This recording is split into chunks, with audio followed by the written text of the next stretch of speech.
Completely new branch जो शायद आज से पहले नहीं पढ़ी होगी, लेकिन स्टार्ट वहीं से करेंगे जिसने बहुत ज्यादा दिमाग खराब किया होगा तुम्हारा, लीनियर अलजेब्रा। तुम लोगों ने 10th क्लास में ऐसी इक्वेशंस तो पक्का पढ़ी होंगी है ना, 2x + 3y = 6, x - y = 3, ऐसी ऐसी पढ़ी है इक्वेशंस। इसके फिर सॉल्यूशंस भी हम फाइंड आउट करते थे। क्या जल्दी से बता सकते हैं इसके सॉल्यूशन क्या होंगे और कैसे सॉल्व करें इसे? पहली वाली को अगर 2 से मल्टीप्लाई कर दें तो क्या होगा, और दूसरी बन जाएगी 2x - 2y = 6। फिर इसको थोड़ा सिंप्लीफाई करते तो क्या आंसर बन जाता, ये 2x से 2x कैंसल, यहां पे आ जाता 5y = 0। बिल्कुल आराम से 10th क्लास से स्टार्ट करते हैं और बहुत ही ज्यादा अच्छे से इसको अनलेयर करेंगे कि ये ब्रांच है क्या लीनियर अलजेब्रा। बिल्कुल यहीं से स्टार्ट करने वाले अपनी 10वीं क्लास से। कितने आ गए y की वैल्यू? अब 5 तो 0 के इक्वल नहीं हो सकता, इसका मतलब y = 0, यहां से y 0 आ जाएगा। अगर मैं y को 0 पुट कर दूं इस इक्वेशन में फॉर एग्जांपल, तो x कितना आ जाएगा? इसका मतलब हमारे पास एक सॉल्यूशन आ रहा है x और y का, and that is unique solution. ऐसा भी सुना था, इसको एक ही एक्स वाई की वैल्यू है जो सेटिस्फाई करेगी, बाकी कुछ और डाल के देख सकते हो, कोई भी सेटिस्फाई नहीं करने वाला। जैसे ये हमें समझ आ गया। एक और इक्वेशन का एग्जांपल लेते हैं, x + 2y = 6, 2x + 4y = 8, ऐसा कुछ एग्जांपल है। इसको फिर से सॉल्व करने की कोशिश करते हैं एंड लेट्स सी क्या होने वाला है इस बार। क्या बनेगा यहाँ पे, अगर मैं फिर से फर्स्ट वाली को 2 से मल्टीप्लाई करूं और कितना बनेगा, 2x + 4y = 12, और यहां 2x + 4y = 8, 0 = ये तो ट्रू नहीं होता कभी भी, ये तो काम नहीं किया है ना। इसका मतलब इसके बारे में भी पढ़ा था, इट हैज नो सॉल्यूशन, कोई सॉल्यूशन ही नहीं है। मैं तुम्हें 3 अलग अलग तरह की इक्वेशन दिखाने वाला हूं। मान लो अगर इक्वेशन ऐसे आ जाती 2x + 4y = 12 और x + 2y = 6। अभी सोचने की कोशिश करते हैं क्या होगा अगर मैं इसको 2 से मल्टीप्लाई कर दूं। तो फिर से मैंने इसको सब्ट्रैक्ट करने की कोशिश की, ये भी कैंसिल, यहां कितना बन गया, 0 = 0। चलो इससे तो सही कंडीशन है, यहां तो सेटिस्फाई नहीं कर रहा था ना, 0 can not be equal to 4, but हाँ 0 = 0 हो सकता है। इससे क्या समझे, यहां पे there can be infinitely many solutions. तीनों इक्वेशन को ऑब्जर्व करने की कोशिश करते हैं, क्योंकि इसकी स्टडी, ये जो मैं इक्वेशंस बता रहा हूं ना, इन्हीं की स्टडी को हम लीनियर अलजेब्रा बोलते हैं। बस हम नोटेशंस चेंज करेंगे और जो अभी कर रहे हैं वो कभी भी चेंज नहीं होगा। At the end of the day जितने भी कंप्यूटर्स हैं, जो भी कंप्यूटेशनल टास्क होता है, उनके पीछे का राज है ये इक्वेशंस को सॉल्व करना। पता लगेगा धीरे धीरे कैसे, क्यों ये इनफाइनाइटली मेनी सॉल्यूशन है, हम ऑब्जर्व कर सकते थे। वैसे मैंने इक्वेशन क्या दी थी, x + 2y = 6, ऐसी इक्वेशन दी थी ना। ये दोनों एक्चुअल में इक्वेशन सेम ही थी, बस इसको अगर हम 2 से मल्टीप्लाई कर देते तो ये ऊपर वाली इक्वेशन बन जाती है ना। इसका मतलब है क्या हमारे पास 2 इक्वेशन थी भी एक्चुअल में? नहीं, एक ही इक्वेशन थी, बस दूसरे वाली को 2 से मल्टीप्लाई करने की जरूरत थी। इसका मतलब है ये एक ही इक्वेशन है, लेकिन वेरिएबल कितने, 2। एक इक्वेशन 2 वेरिएबल, सॉल्व तो नहीं हो सकता था। तो थोड़ी देर के लिए मान लेते हैं x की वैल्यू है 4, तो y की कितनी आएगी? अगर ये 4 है तो 4 को इधर भेजा, 6 - 4 2, 1 आ जाएगी। लेकिन x जरूरी है 4 हो सकता था, वो तो मैंने माना ना। x 0 होता तो y कितना आएगा? ऐसे कितनी वैल्यू हो सकती है, इनफाइनाइटली मेनी वैल्यूज, जब नंबर ऑफ वेरिएबल्स या नंबर ऑफ अननोन्स ज्यादा हो एज कंपेयर टू इक्वेशंस। यहां पे यही था। अब यहां पे इक्वेशन से सेटिस्फाई नहीं कर रहे हैं, अगर तुम इसका 2x + 4y = 12, और दूसरी इक्वेशन थी, फर्स्ट इक्वेशन थी x + 2y = 6, और दूसरी इक्वेशन 2x + 4y = 8। अगर मैं फर्स्ट वाली इक्वेशन को 2 से मल्टीप्लाई कर भी दूं, राइट साइड सेम नहीं है ना, राइट साइड सेम होनी चाहिए थी। तो इसका मतलब हमें यह समझ आया कि हमारे पास ना 3 डिफरेंट सिचुएशंस हो सकती हैं। क्या सिचुएशन होंगी? सबसे पहला, एक ऐसी इक्वेशंस, ऐसी सेट ऑफ इक्वेशन हमें मिल सकती है जिसमें 2 अननोन्स है या 2 वेरिएबल्स हैं और 2 ही इक्वेशंस है, और उसका जो सॉल्यूशन है वो यूनिक होने वाला है, एक ही सेट ऑफ वैल्यू सेटिस्फाई करेगी इक्वेशन को। दूसरे में, ये जो मैंने ये केस बताया था, कोई भी इक्वेशंस, कोई भी एक्स वाई की वैल्यू सेटिस्फाई नहीं करने वाली। और थर्ड, हमारे पास इनफाइनाइटली मेनी सॉल्यूशंस। तो ये हमारे पास है। मैंने थोड़े से नोट्स भी प्रिपेयर करने की कोशिश की है, क्योंकि बहुत सारी चीजें बतानी है, मैं भूल ना जाओ। इसमें ऐसा हो सकता था, थोड़ी देर के लिए मान लेते हैं अगर x की वैल्यू a होती तो y कितना आ जाता। इसको थोड़ा सिंप्लीफाई करें तो y = 6 - a क्या हो सकता है, कितनी वैल्यूज हो सकती है, इनफाइनाइटली मैनी, इसीलिए तो मैंने बोला।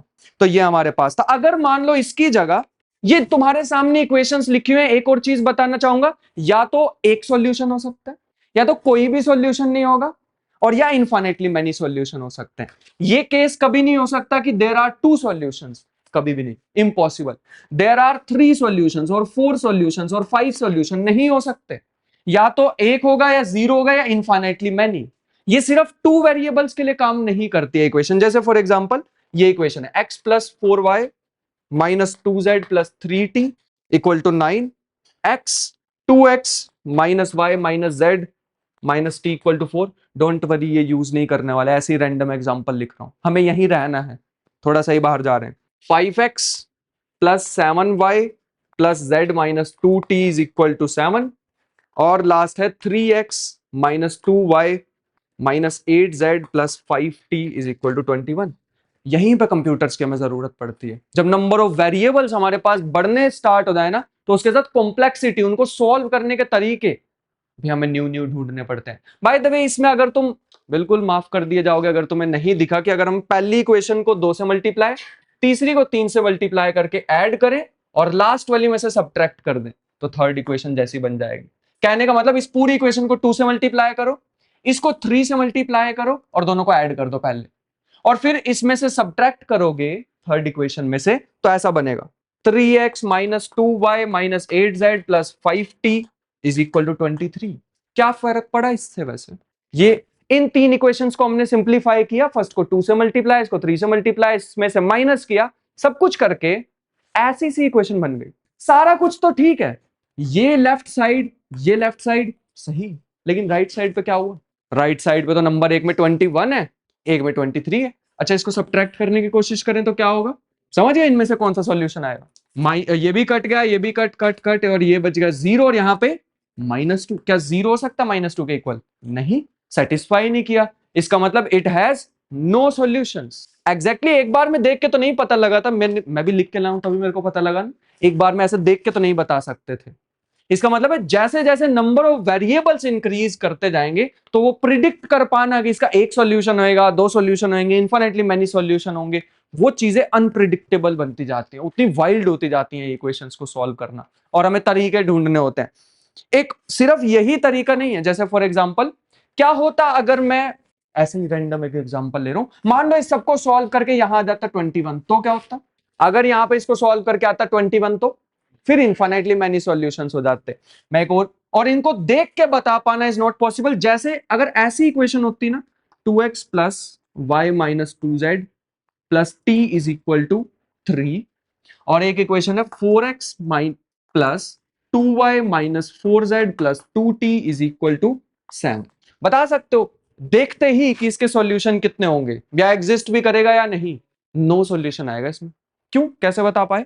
वही ऊपर वाले को 2 से मल्टीप्लाई करो, है ना? जैसे इसको 2 से मल्टीप्लाई करोगे ऐसी ही इक्वेशन बन जाएगी, लेकिन यहां क्या बचेगा? 6 बचेगा।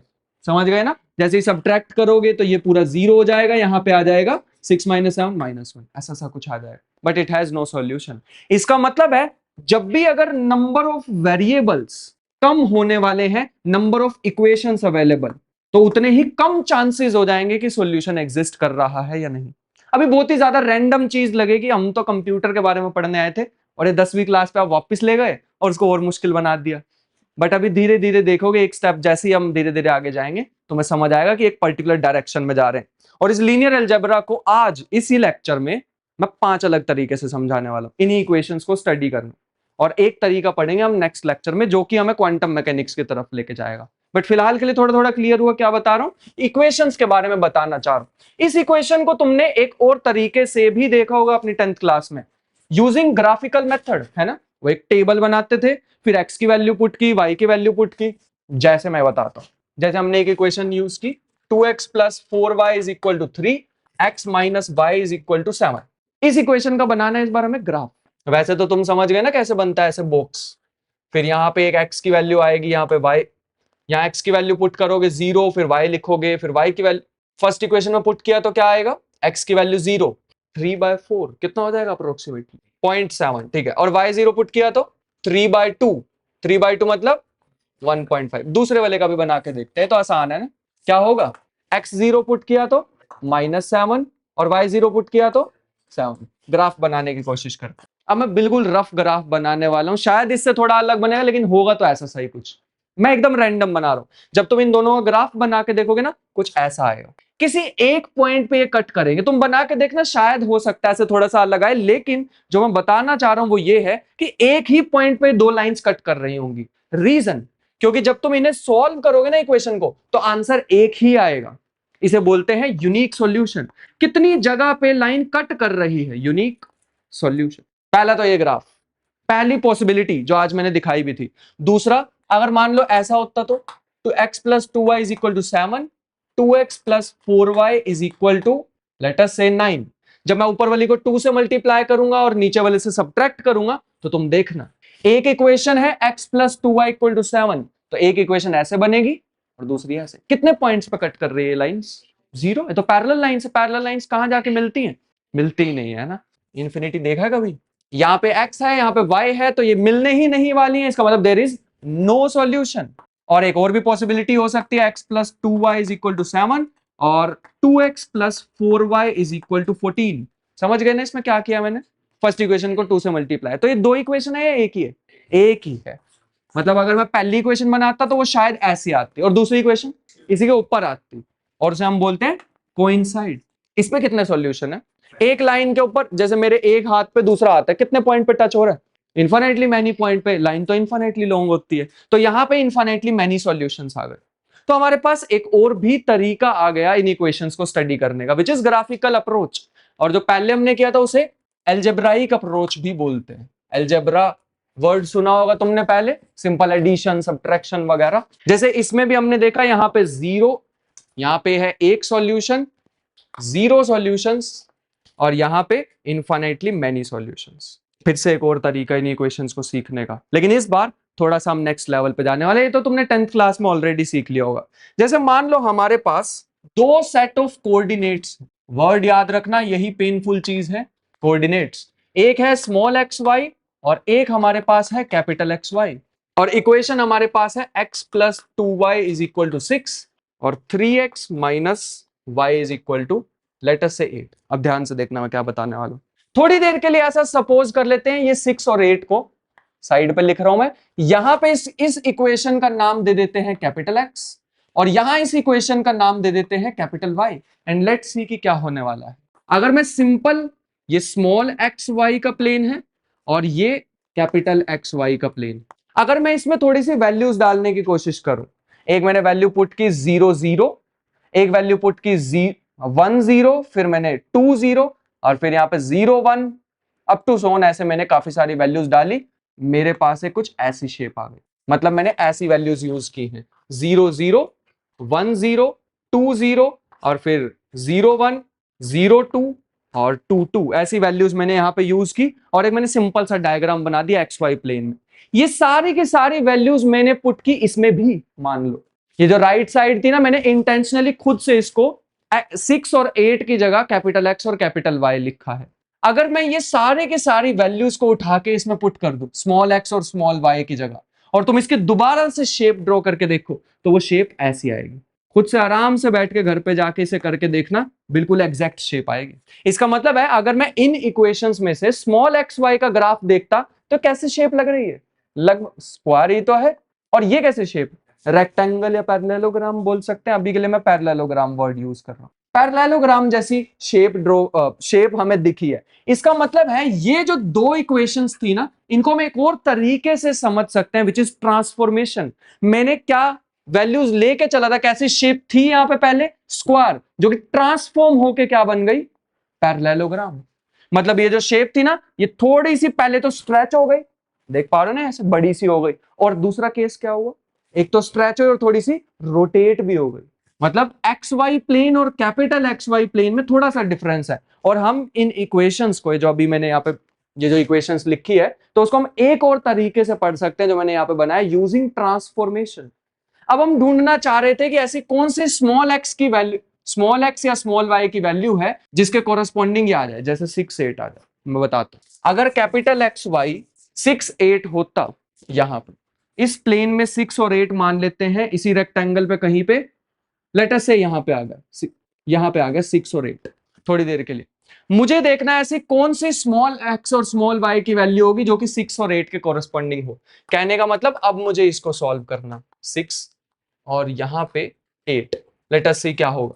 इसको अगर मैं ऊपर वाली इक्वेशन को 3 से मल्टीप्लाई कर दूं, 6 कितना होगा यहाँ पे 18। इसको थोड़ा सिंप्लीफाई करने की कोशिश की तो कितना बन गया 7y इज इक्वल टू 10 और y is equal to 10/7। y की वैल्यू मिल चुकी है तो स्मॉल x की वैल्यू भी मिल जाएगी। ध्यान से एक बार समझते हैं, ठीक है मैं क्या कहना चाह रहा हूं। स्मॉल x की वैल्यू भी मिल सकती है। इसका मतलब अगर एक यहाँ पे पॉइंट मेरे पास है कैपिटल एक्स वाई प्लेन में, ये अलग प्लेन हो गया। प्लेन पता है ना क्या होता है, 2/2 की एक्सिस को मैं प्लेन बोल रहा हूँ। मैथ की लैंग्वेज में ना थोड़ा सा एक स्टेप आगे आए तो मैथ में इसको ऐसे डिनोट करते हैं। ऐसा सिंबल देखा पहले किसी ने, नहीं देखा हो? फिर मैं एक बार पहले ये वाला लिखता हूँ। ये जो है ना इसको बोलते हैं रियल नंबर्स। रियल नंबर मतलब एक रियल लाइन। देखिए ना बचपन में यहाँ 0 और यहाँ पे पॉजिटिव नंबर्स और यहाँ पे नेगेटिव नंबर। क्या मैंने ये क्वेश्चन पहले तुमसे कभी पूछा 0 के बाद कौन सा नंबर आता है? 0 के बाद कोई भी मतलब एग्जैक्ट बता पाना इज नॉट पॉसिबल कि 0 के बाद कौन सा नंबर आएगा। तो ये जो मैं R लिखा हुआ ना इसका मतलब होता है ये रियल नंबर लाइन की बात कर रहा हूं। इसमें सारे के सारे जितने पॉसिबल रियल नंबर हो सकते हैं सारे हैं वो इसके अंदर। तुम सोचोगे इसको जूम करके देखोगे वहां तुम्हें मिल जाएगा। और जो R2 है गेस करके देख सकते हो क्या होगा। मतलब हम 2 डायमेंशन पे चले गए, 2 नंबर लाइन आ गई, एक ये रही और एक ये रही, है ना। तुमने इसे एक्स वाई प्लेन की तरह पढ़ा होगा तो वो वही है। बस ये 2 डायमेंशन बताना चाह रहे, जो ऊपर लिखता हूं ना 2 डायमेंशन। ऐसे ही 3 डायमेंशन भी हो सकता है। और सुन के थोड़ा सा शायद वियर्ड लग सके, मैथमेटिक्स में हम n डायमेंशन तक जा सकते हैं। n मतलब 100 डायमेंशन। अब एक और चीज बताना चाहूंगा, जो मैं वर्ड यूज कर रहा हूं ना यहाँ पे डायमेंशन, वो बिल्कुल अलग है डायमेंशन से जो हम फिजिकली समझते हैं। 1 और 2 तक तो मैं तुम्हें ज्योमेट्रिकली एक्सप्लेन कर सकता हूं, लेकिन अगर मैं तुम्हें 4th डायमेंशन बोलता हूं तो होता ही नहीं। 4 स्पेशियल डायमेंशन या स्पेस वाले डायमेंशन होते ही नहीं, 3 ही होते हैं वो तो।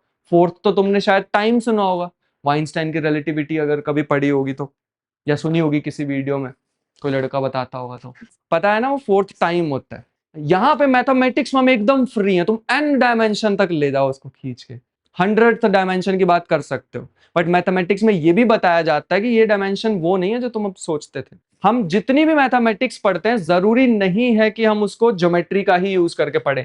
जैसे अगर मैं यहाँ पे बात कर रहा होता R7 की, वैसे इसका मतलब क्या है R7 का, आप समझे? 7 डायमेंशन, ये वो वाले डायमेंशन नहीं है, मैं तुम्हें नहीं बता पाऊंगा। तुम कहोगे ड्रॉ करके दिखाओ और वही मैं लेक्चर एंड कर दूंगा अगर किसी ने कह दिया तो इसका मतलब है हम इसको विजुअलाइज तो नहीं कर पाएंगे लेकिन मैथमेटिकली अलाउड तो है।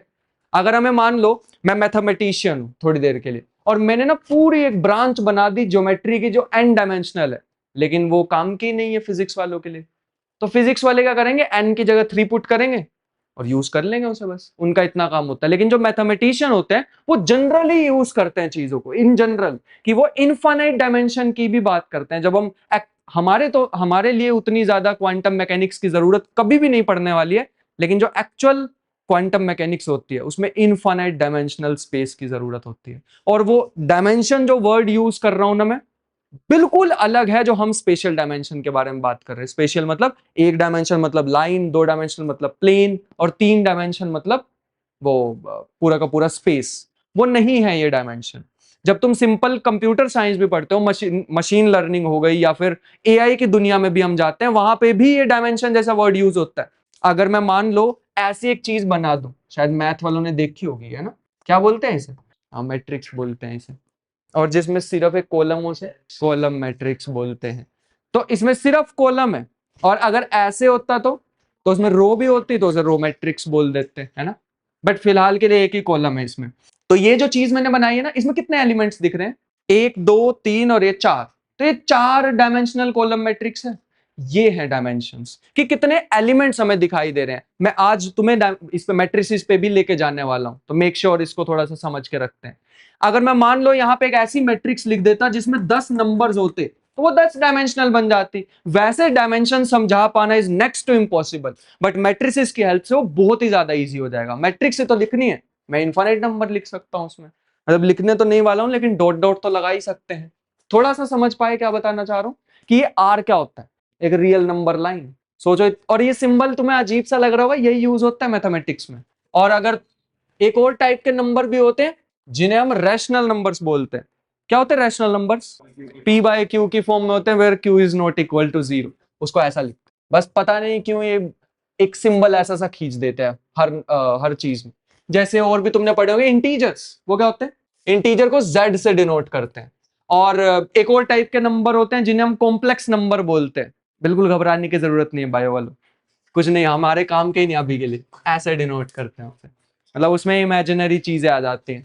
ये जो कॉम्प्लेक्स नंबर होते हैं फिजिक्स में हम इसे अलाउ नहीं करते, या करते हैं तो बड़े केयरफुली करना पड़ता है। जैसे हम जब क्वांटम मैकेनिक्स पढ़ेंगे ना, तो वहां पे कॉम्प्लेक्स नंबर का यूज होगा, लेकिन बड़ा ही ज्यादा केयरफुली। फिजिकली अगर हम देखें, कोई भी एक्सपेरिमेंट करेंगे उसका आंसर नहीं आ सकता इमेजिनरी। तो अगर मान लो मैं एक ऐसी अजीब सी इक्वेशन लिख दूं, और ये पहली बात तो देख के घबराना नहीं है इसे, जो मैं लिखने वाला हूं कुछ नहीं है ये, ना हमारे अभी काम की है। ऐसी मान लो इक्वेशन हमारे सामने आ गई, हमें कोई मतलब नहीं है इस पूरी इक्वेशन से, हमें इससे मतलब है। ये दिख रहा है क्या? ये आई लिखा हुआ है। अब मैथ वाले तो एकदम कूद के पढ़ जाएंगे, हमें पता है ये क्या चीज है। रुक जाओ, ये जो मैंने आई लिखा हुआ है यहाँ पे, इसका मतलब होता है स्क्वायर रूट में -1। लेकिन हमने अपनी 10th क्लास में पढ़ा था ना कि स्क्वायर में तो, रूट में तो माइनस आ ही नहीं सकता, लेकिन इस इक्वेशन में तो आ गया और यूज भी होता है। हाँ, तुम इक्वेशन में यूज कर सकते हो, ऐसे समझ लो ये पूरी की पूरी इक्वेशन ना एक मशीन की तरह है। जो इसके आउटकम्स आएंगे, जो आंसर आएंगे, जिसको हम मेजर कर सकते हैं, वो रियल होने चाहिए।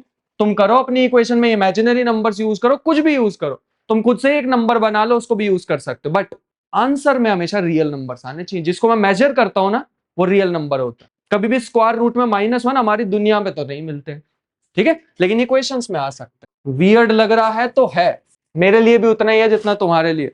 चलो आगे बढ़ते हैं थोड़ा सा। तो अभी हम इन इक्वेशंस पे थे बाय द वे। एक हमारे पास था स्मॉल एक्स वाई प्लेन और एक था कैपिटल एक्स वाई प्लेन। दो प्लेन्स की हम बात कर रहे थे, दो अलग अलग कोऑर्डिनेट सिस्टम की बात कर रहे थे। तो एक हमारे पास स्मॉल एक्स वाई जिसमें हमने ऐसा कुछ स्क्वायर सा बनाया था, और एक कैपिटल एक्स वाई जिसमें हमने ऐसा एक रेक्टेंगल सा बनाया था। कहने का मतलब कुछ ऐसा था कि स्क्वायर जो है वो ट्रांसफॉर्म होके क्या बन गए, पैरेललोग्राम टाइप के बन गए। भाई तुम ये लिख भी रहे हो या सुन ही रहे हो बस? अच्छा, तुम वही तरीका यूज करोगे, वो वीडियो का लिंक लिया और उसको दिया एआई स्टूडियो में? अरे अपने भी तो लिखोगे थोड़े बहुत, पता है करना। एक अपने नोट्स एक रफ से बना लेना, ठीक है। और पता है माइंड भी थोड़ा ज्यादा एक्टिव रहेगा जब हम साथ साथ लिख रहे होते हैं ना। आजमा के देखना आज के लेक्चर में, वरना अगले से मत बनाना। जब तुम लिख रहे होते हो वो माइंड ज्यादा एक्टिव रहता है। और फिर अपने नोट्स उसको देना पिक्चर खींच के, और फिर कहना ये वीडियो का लिंक है और ये मेरे नोट्स हैं, इसको जरा कंप्लीट करके दो, कर दे, ठीक है। थोड़े थोड़े लिखते रहो ताकि माइंड एक्टिव रहे तुम्हारा। तुम मेरी ही तैयारी तो नहीं करवा रहे हो ना, क्या आप बढ़िया पढ़ा लोगे अगले लेक्चर में? So back to topic. अगर मान लो हमारे पास एक इंसान ने नोटबुक नहीं निकाली हुई थी क्या? चलो देखो, अगर हमारे पास कोई भी एक पॉइंट है इस प्लेन में, हम ज्यादातर बात करने वाले हैं अभी इसकी, और कुछ न्यू टर्म्स आने वाले हैं इसलिए थोड़े से एक्टिव हो जाना। अगर कोई भी पॉइंट है, any point alpha beta in capital X Y plane, अभी अभी मैंने प्रूव भी करके दिखाया था तुम्हें कि अगर मान लो हमारे पास कोई इक्वेशंस है 3x minus y is equal to 6 और 2x minus 4y is equal to 9, ऐसा कुछ है हमारे पास। अगर तुम इसमें 6 और 9 रखोगे, यहां पे मान लो कहीं पे भी पॉइंट आ गया 6 और 9 यहां पे आ गया, तो इसके कोरस्पॉन्डिंग हमें एक स्मॉल एक्स वाई की वैल्यू मिलेगी। मतलब ये कैपिटल एक्स और कैपिटल वाई क्या हो सकते हैं? बहुत सारी वैल्यू हो सकती है। तुम इसकी जगह अलग अलग वैल्यू रखते रहो, यहाँ 2 रखो, यहाँ 3, यहाँ 4 रखो, यहाँ 5, -2 -3, कुछ भी रख के देखते रहो। तुम यहां कोई भी पॉइंट सपोज करोगे, उसके कोरस्पॉन्डिंग तुम इन इक्वेशन को सॉल्व कर सकते हो। कहने का मतलब, मान लो तुम कोई भी एक रैंडम वैल्यू बताना है एक्स और वाई की, जरूरी नहीं है पॉजिटिव। 5 और -2 तुमने यहाँ पे रखा, इसको सॉल्व करके देखोगे, स्मॉल एक्स और वाई की वैल्यू आएगी। स्मॉल एक्स वाई यहां मिलेंगे, कैपिटल एक्स वाई यहां मिलेंगे, ठीक है। तो इसका कहने का मतलब है कि अगर तुम इस कैपिटल एक्स और वाई की जगह कोई भी वैल्यू रख देते हो, एनी पॉइंट अल्फा बीटा मतलब कोई भी यहाँ पे पॉइंट रैंडम सा, 2 -2 हो सकता है, 1/2 6/2 हो सकता है, कुछ भी इस प्लेन में, कैपिटल एक्स वाई के प्लेन में। एक न्यू सिंबल तुम्हारे सामने आ रहा है, ये तो मैथ वालों ने भी नहीं शायद देखा, उल्टा ही सीधा ही भी नहीं देखा। अरे वाह, इसका मतलब होता है देयर एग्जिस्ट। वैसे तुम्हें मैंने बता रखा, मेरा जो फुल टाइम पार्ट टाइम तो नहीं, वर्ड सही रहेगा, बट मेरा जो मेन सब्जेक्ट है वो मैथमेटिक्स है, तो मैं ऐसे ऐसे सिंबल काफी सारे यूज करने वाला हूँ। एक ऐसा भी सिंबल होता है, ये तो पढ़ा हुआ ना, इसे बोलते हैं फॉर ऑल, ठीक है। एक दो और बताता हूँ। और एक ये भी सिंबल होता है बिलोंग्स टू। चलो 2-3 तो पता है, ये नहीं पता था, कोई नहीं, करते जिंदगी खराब तुम्हारी ये यूज करके, काफी सारी थ्योरम्स में आता है। इसका मतलब होता है देयर एग्जिस्ट। इसका मतलब है अगर यहाँ पे तुम कोई भी पॉइंट रखोगे, कोई भी रैंडम पॉइंट तुम चूज करो, एक्स वाई के लिए यहां रख दो, उसके लिए इक्वेशन सॉल्व की जा सकती है। There exist a point in x Y plane. By the way ये कौन सी इक्वेशंस की बात हो रही है अभी? वो तीन बताए थे ना, और यूनिक सॉल्यूशन, दूसरा नो सॉल्यूशन, और एक ये कैसा लग रहा है? पहले जैसा केस लग रहा है ना, यूनिक सॉल्यूशन जैसा। बिल्कुल सही, ये यूनिक वाला केस है कि इसमें तुम यहां पे एक पॉइंट होएगा तो उसके कॉरेस्पॉन्डिंग एक ही पॉइंट पीछे होएगा, ठीक है? ऐसा कुछ तुम यहाँ पे जो भी वैल्यू रखोगे, जो सोच सकते हो वो यहाँ पे रख दो और इन इक्वेशन को सॉल्व कर दो, तुम्हें एक आंसर मिलेगा। Up to so on. ऐसे कितने पॉइंट रख सकते हो यहाँ पे? Infinitely many. और कितने आंसर भी आएंगे? Infinitely many. हर एक के साथ एक आंसर आएगा, वैसा ही कुछ। ये सिंबल्स का साइड में मेंशन जरूर कर लेना, ठीक है? ऐसे ऐसे मैं और भी बहुत सारे बताता रहूंगा, बट फिलहाल के लिए ये लाइन समझ आई? बहुत ज्यादा डीप थी कि तुम यहाँ पे कोई भी पॉइंट चूज करो, यहां रख दो। समझ पा रहे हो मैं ये वाला प्लेन कौन सा है, कौन सा बताना चाह रहा हूं? ये कैपिटल एक्स और कैपिटल वाई, ये वाला जो यहाँ पे दिख रहा है तुम्हें। और स्मॉल एक्स वाई क्या है? जो सॉल्व करके आएगा। तुम इसमें स्मॉल एक्स वाई के कोई भी वैल्यू रखोगे तो ट्रांसफॉर्म हो कैसे बन जाएगा? तुम यहाँ पे कोई भी रैंडम वैल्यू एक चूज कर लो, लेट अस से 7,11। तुम यहाँ पे वैल्यू रखोगे, उसके कोरस्पॉन्डिंग इन इक्वेशन को सॉल्व किया जा सकता। क्लियर हुआ? ऐसी कौन कौन सी वैल्यू पॉसिबल है इस कैपिटल एक्स और कैपिटल वाई में? Infinitely many values are possible. और मैंने बोला है, ये वर्ड को ध्यान से देखना, ये क्या लिखा हुआ? A point. अगर एक पॉइंट यहां पे है तो उसके कोरस्पॉन्डिंग एक ही यूनिक सॉल्यूशन मिलने वाला है, ये यहां पे। क्योंकि इसका रीजन क्या है, ऐसा क्यों हुआ? क्योंकि एक और सिंबल तुम्हारे सामने, ये पता? अच्छा ये तो बोला बिकॉज। और ये वाला कौन सा होता है फिर चलो थोड़े समझदार हो, साथ रहने का असर है बस। क्योंकि ऑल वी डिड इज किया क्या? अच्छा, ये स्क्वायर से तुम्हें एक पैरेललोग्राम बनाना है, क्या करना पड़ेगा? स्क्वायर से पैरेललोग्राम। मान लो तुम्हारे पास ना क्ले है, एक गिवन क्ले है बस, ठीक है? तुमने सारी क्ले यूज करी, उसका एक स्क्वायर बना दिया। अब तुम्हें रेक्टेंगल बनाना है, क्या करना पड़ेगा? पहले तो स्ट्रेच करो, मतलब रेक्टेंगल बनाना मान लो, या पैरेललोग्राम, कोई फर्क नहीं पड़ता। एक तो तुम्हें स्ट्रेच करना पड़ेगा, दूसरा टिल्ट मतलब रोटेट भी करना पड़ेगा। इसका मतलब है because all we did is just stretched and rotated. बस इतना ही किया हमने। इसका मतलब ये पैरेललोग्राम, शॉर्ट फॉर्म में मैं पैरेललोग्राम को ऐसे लिखने वाला हूं, दो पैरेलल लाइन। ये भी पता ही होगा ना? मैं सच में तुम्हें 10वीं क्लास का तो नहीं सोच रहा हूँ, थोड़ा थोड़ा तो पता है। ठीक है। पैरेललोग्राम कंटेनिंग, ये पैरेललोग्राम बता सकते हो कहां से बना था? किस चीज से बनाया था हमने पैरेललोग्राम? स्क्वायर से, है ना? तो पैरेललोग्राम कंटेनिंग अल्फा बीटा कहां से आया था? Came from a square. इस चीज का ध्यान रखना हो। आई होप यहां तक थोड़ा सा क्लियर हो। जैसे मैंने एक इक्वेशन लिख देता हूं यहां पे एग्जांपल के तौर पे, x plus 2y is equal to capital X, 3x minus y is equal to capital Y। पहले देख के मेरे को बताओ कि ये कौन से वाला केस है? यूनिक सॉल्यूशन, नो सॉल्यूशन, या इनफाइनाइटली मैनी? यूनिक लग रहा है ना, लेफ्ट साइड से ही बता सकते हैं हम चीजों को। तो एक्स वाई की कितनी वैल्यू पॉसिबल है? Infinitely many. बिल्कुल सही है। मान लेते हैं मैं इस एक्स वाई की एक वैल्यू चूज कर लेता हूं अल्फा बीटा, जो कि है 4.5 एंड 3। अजीब से चूज की है। 4.5 के बाहर से चला दो, टेक 2 वापस। तो अगर मैं ये 4.5 और 3 को यहाँ पे यूज कर लूं तो क्या बनेगा? x plus 2y is equal to 4.5 और 3x minus y is equal to 3। जब मैं इसको पूरा सॉल्व वगैरह कर लूंगा, मेरे ख्याल से तुम अब कर सकते हो। वापिस अगर हम इस पे आए फिलहाल के लिए, तो अगर मैंने कोई भी एक रैंडम पॉइंट रखा था 4.5 और 3, इसको सॉल्व करूंगा तो सॉल्यूशन मुझे मिलने वाला है x की वैल्यू 1.5, y की वैल्यू भी 1.5। सॉल्व तो कर सकते हैं ना हम सिंपल सी इक्वेशंस, बट ये हमारे पास आ जाएगा। मैंने कोई भी एक रैंडम वैल्यू चूज की, उसके कोरस्पॉन्डिंग मुझे पीछे स्मॉल एक्स वाई प्लेन में एक वैल्यू मिल गई 1.5। बट जो भी है हम यहाँ पे बोलने वाले हैं कि सॉल्यूशन इज यूनिक। एक ही मेरे को आंसर मिल रहा है यहाँ पे। तो ये एक्स वाई की जगह मैं कोई भी पॉइंट रखूंगा तो मेरे को उसके कोरस्पॉन्डिंग एक ही सॉल्यूशन मिलने वाला है, which is small x small y. यहाँ पे 1.5। इसका मतलब है जब भी हम स्क्वायर को एक पैरेललोग्राम में, ऐसा एक शॉर्ट फॉर्म में इसको ड्रॉ करने वाला हूं, जब भी ट्रांसफॉर्म करेंगे तो it is not possible to have two different points in small x Y plane corresponding to alpha beta. ऐसा कभी भी नहीं हो सकता कि मैंने यहाँ पे कोई वैल्यू रखी और मुझे दो आंसर्स मिल रहे हैं। नॉट पॉसिबल, क्योंकि जस्ट मैंने किया क्या था, एक स्क्वायर को पैरेललोग्राम ही तो बनाया है। तो अगर मैं यहाँ पे एक कोई भी वैल्यू रखूंगा तो मेरे को एक ही सॉल्यूशन मिलने वाला है हमेशा। ये चीज का हमें ध्यान रखना होगा, क्योंकि हमने ये जो भी ट्रांसफॉर्मेशन की थी, यहां पे मैं एक न्यू वर्ड इंट्रोड्यूस कर रहा हूं विच इज ट्रांसफॉर्मेशन। जो भी हमने ट्रांसफॉर्मेशन की थी वो इंट्रोड्यूस नहीं कर रही है। Transformation does not introduce folds. ऐसा नहीं हुआ कि मैंने यहां पे कोई भी एक स्ट्रेट लाइन या कुछ भी रखा था और यहां वो स्ट्रेट लाइन जाके ऐसे कर्व सी हो गया, ऐसा कुछ बन गया, ऐसा तो नहीं हुआ। जब भी ऐसा कुछ कर्व जैसी चीजें ना हो या एक डायमेंशन से हम सीधे ही 5 डायमेंशन में पहुंच गए, तब तक एक यहां पे अगर मैं वैल्यू रख रहा हूं तो उसका एक ही सॉल्यूशन हमें मिलने वाला। क्लियर? तो ये थी हमारे पास थोड़ी सी इससे रिलेटेड यूनिक सॉल्यूशन से रिलेटेड बात।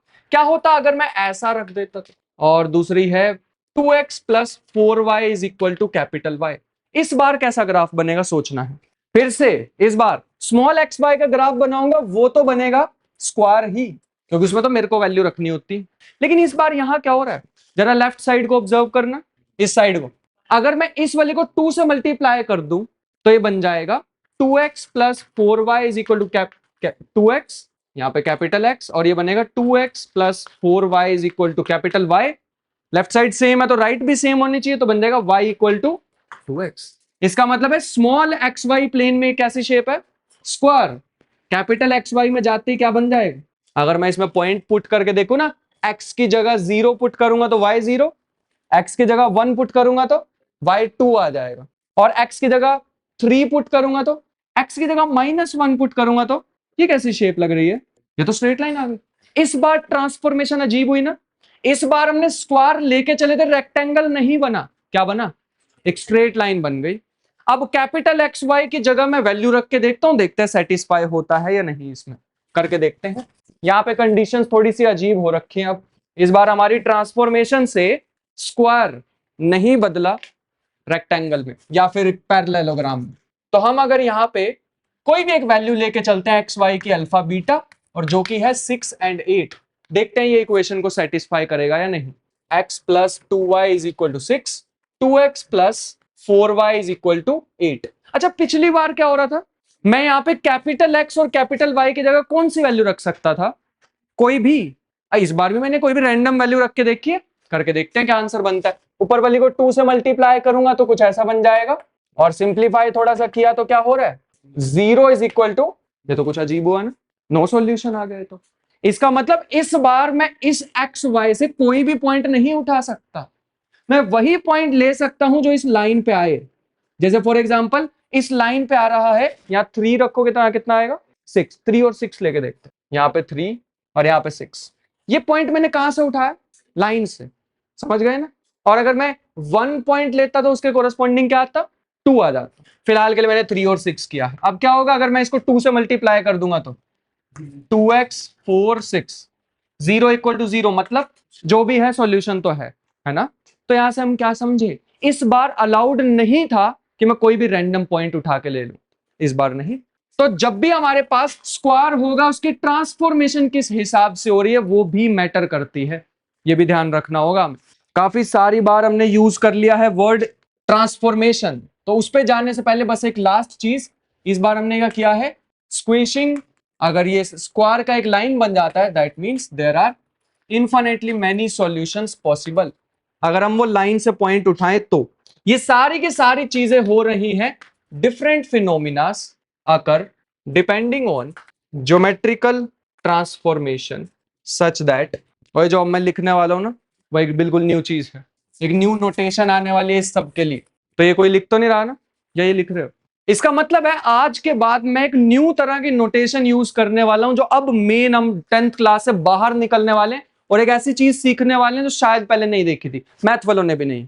ठीक है, तो वो कुछ ऐसी है कि मैं कभी भी स्मॉल एक्स वाई से कैपिटल एक्स वाई में जाना चाहता हूं, स्मॉल एक्स वाई में अगर स्क्वायर है तो यहां पे मुझे क्या मिलेगा, पैरेललोग्राम मिल सकता है या फिर स्ट्रेट लाइन भी मिल सकती है, डिपेंडिंग ऑन किस टाइप की इक्वेशंस अवेलेबल हैं। तो मैं इन जनरल इसको ऐसा लिखने वाला हूं, ये आई हमारे पास एक न्यू चीज, थोड़ा एक्सप्लेन करने की कोशिश करता हूं। ये जो टी है ना, दिस इज कॉल्ड ट्रांसफॉर्मेशन, इसको समझते हैं पहले 5 मिनट लगा के। इसने क्या किया, इस ट्रांसफॉर्मेशन की इस स्मॉल एक्स वाई प्लेन की और क्या बना दिया, कैपिटल एक्स वाई। अगर ये स्क्वायर है और यूनिक सॉल्यूशन वाला केस है तो ये इसको क्या बना देगा, एक रेक्टेंगल या पैरेललोग्राम में चेंज कर देगा। फिलहाल के लिए जो अभी हमने इक्वेशंस ली थी उसमें स्मॉल एक्स वाई क्या था, अभी जस्ट इसके पहले जो लिखा था मैंने, x प्लस 2y, और एक मैंने लिखा था 3x माइनस, जिसमें यूनिक सॉल्यूशन आ रहा था ना, वो ऐसी इक्वेशंस थी। थोड़ा देखने में अजीब लग सकता है, but this is the main transformation जिसके बारे में हम बात कर रहे हैं। यहां तक पहुंचना था हमें। ये जो मैंने चीज लिखी है ना, ट्रांसफॉर्मेशन स्मॉल एक्स वाई को किस तरीके से चेंज करेंगे, स्मॉल एक्स वाई से कैपिटल एक्स वाई प्लेन में जाने के लिए, इसी की स्टडी को, इन्हीं ट्रांसफॉर्मेशन की स्टडी को फाइनली अब नाम बताने वाला हूं, लीनियर अलजेब्रा बोलते हैं। स्टार्टिंग में लिखा था ना मैंने वर्ड लीनियर अलजेब्रा, इन्हीं की स्टडी करनी है और ज्यादा कि ये ट्रांसफॉर्मेशन कैसे काम करती हैं। एक और भी लिख सकता हूं, जैसे मैंने एक ट्रांसफॉर्मेशन लिखी, इससे जस्ट पहले ये वाली इक्वेशंस क्या थी, कैपिटल एक्स वाई तो आंसर मिलता ही है, लेकिन ट्रांसफॉर्मेशन वर्क करते ही x प्लस में 2y और 3x प्लस में 6y, क्योंकि ये बिल्कुल ही एक न्यू चीज है तो मैं इसको थोड़ा और डीप जाके तो एक्सप्लेन करना ही चाहूंगा।